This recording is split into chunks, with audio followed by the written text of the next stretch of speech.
نحمده ونصلي على رسوله الكريم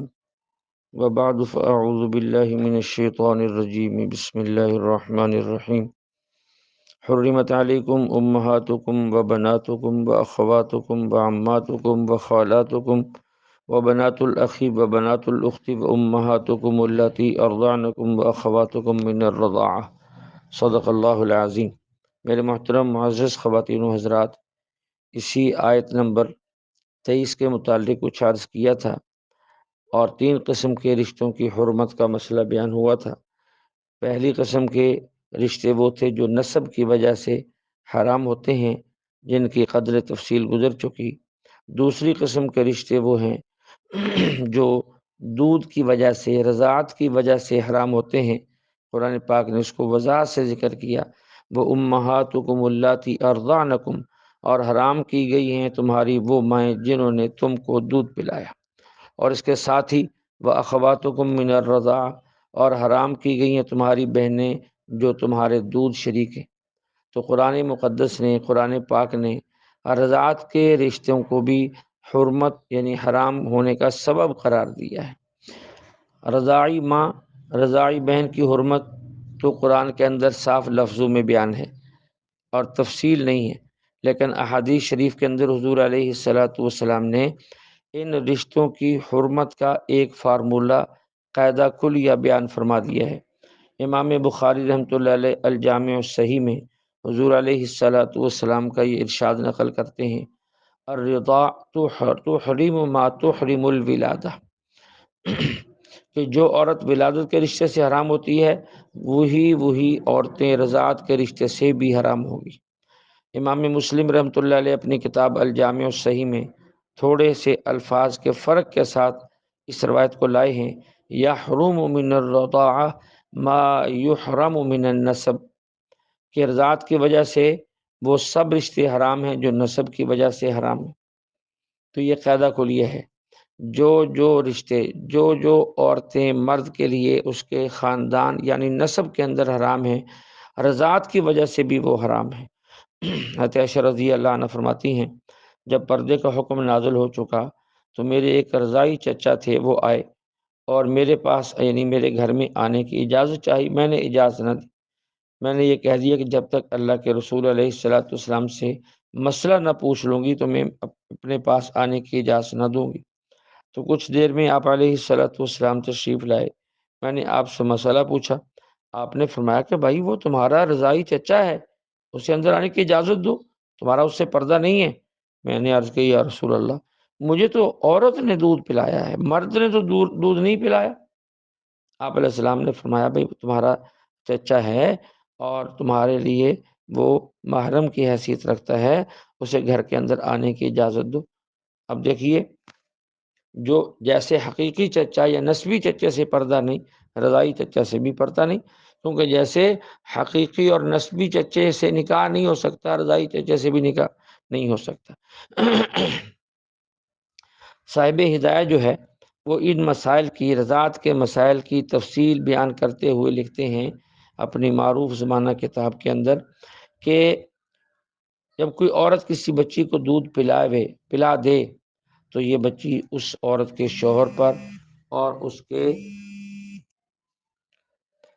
باپ دادوں پر اور اس کے بیٹوں پر حرام ہو جاتی ہے، اور جس شوہر کے ذریعے دودھ پلانے والی عورت کا دودھ اترا ہے وہ اس دودھ پینے والے بچی کا رضاعی باپ بن جاتا ہے، اس سے بھی نکاح حرام ہے۔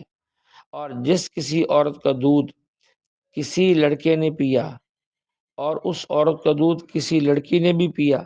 تو یہ دونوں آپس میں رضاعی بہن بھائی بن جاتے ہیں، ان کا آپس میں نکاح نہیں ہوتا۔ تو مختصر بیان کر دیا ہے، بوقت ضرورت مفتیان کرام سے مسئلہ معلوم کیا جائے۔ یہاں ایک مسئلہ یہ ذہن میں رکھیں، تھوڑے سے تھوڑا دودھ بھی بچے کے حلق سے نیچے اتر گیا تو رضاعت ثابت ہو جائے گی، خواہ وہ 1 قطرہ ہو خواہ وہ 2 قطرے ہوں، ایک بار ایسا ہوا ہو یا زیادہ بار ایسا ہوا ہو، بہر صورت رضاعت ثابت ہو جائے گی اور یہ رشتے حرام ہو جائیں گے۔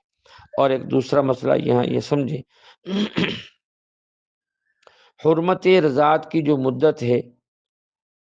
اس پر ہمارے باقی تمام فقہا اس مدت کو 2 سال بیان کرتے ہیں۔ 2 سال کے اندر، 2 سال سے چاند والے 2 سال مراد ہیں، سورج والے نہیں۔ 2 سال بچے کی عمر چاند کے اعتبار سے اگر 2 سال پوری نہیں ہوئی، کسی عورت کا دودھ اس نے پی لیا یا اس کے حلق میں ٹپکا دیا گیا اور وہ اندر گزر گیا تو سب ائمہ کے نزدیک حرمت رضاعت ثابت ہو جائے گی۔ ہمارے امام سرتاج محدثین، سرتاج فقہا امام ابو حنیفہ رحمۃ اللہ علیہ فرماتے ہیں کہ یہ مدت 2.5 سال ہے، یہ مدت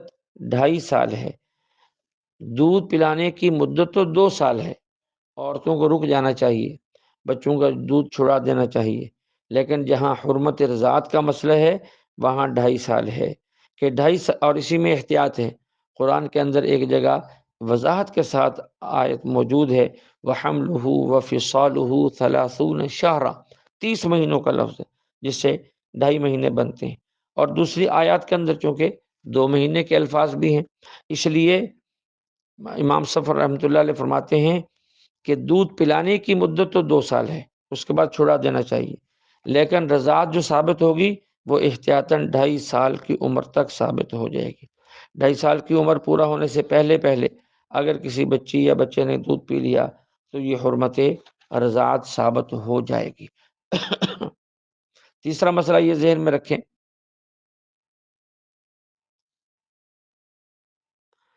صرف یہ کہنے سے کسی عورت نے کہہ دیا جی اس نے فلاں کا دودھ پیا تھا، تو صرف یوں اتنا کہنے سے حرمت رضاعت ثابت نہ ہوگی، بلکہ اس کے ثبوت کے لیے جو شرعی ثبوت ہے، کم سے کم 2 مرد اس بات کی گواہی دیں یا 1 مرد اور 2 عورتیں اس بات کی گواہی دیں تو پھر حرمت رضاعت ثابت ہوگی، وگرنہ ایک آدھ مرد عورت کے کہنے سے رضاعت ثابت نہ ہوگی۔ یہ ہے فتویٰ۔ احتیاط کیا ہے؟ اگر ایک عورت بھی کہہ دے کہ میں نے فلاں لڑکی اور فلاں لڑکی کو دودھ پلایا تھا تو ان کا آپس میں نکاح نہ ہوگا اور نہ ہی انہیں کرنا چاہیے، اگر کر چکے ہیں تو اسے توڑ کر تفریق کر کے الگ الگ ہو جانا چاہیے۔ اور ایک مسئلہ یہ بھی ذہن میں ہونا چاہیے، اگر مرد عورت کا دودھ چھاتی سے نکال لیا جائے، یعنی بچہ پستان کو منہ لگا کے نہیں پیتا اور پھر وہ دودھ کے قطرے بچے کے حلق میں ڈال دیے جائیں، تب بھی حرمت رضاعت ثابت ہو جائے گی۔ اور ایک مسئلہ یہاں یہ بھی ذہن میں رکھیں، اگر کسی مرد کا دودھ اتر آئے، عام طور پہ ایسا نہیں ہوتا لیکن ایسا ہونا ممکن بھی ہے، اگرچہ وہ دودھ تو نہیں ہوگا، پانی کی شکل ہوگی، رنگت دودھ کی ہو سکتی ہے، اگر کسی مرد کے دودھ اتر آئے اور وہ کسی بچہ کو وہ پلا دے تو اس سے حرمت رضاعت ثابت نہ ہوگی۔ اس لیے رضاعت کے مسائل بھی خوب اچھی طرح انسان کے علم میں ہونے چاہیے تاکہ نکاح کے مسئلے میں حرام اور حلال سے بچا جا سکے۔ اللہ جل شانہ ہمیں کلام مقدس اور اپنے تمام احکام جو ہمارے رب نے ہمارے لیے بیان کیے ہیں اور ہمارے لیے دنیا آخرت میں نفع بخش ہیں، انہیں سمجھ کر عمل کرنے کی اور دوسروں کو بتانے اور اسے پھیلانے کی توفیق عطا فرمائے۔ وآخر دعوانا ان الحمد للہ رب العالمین۔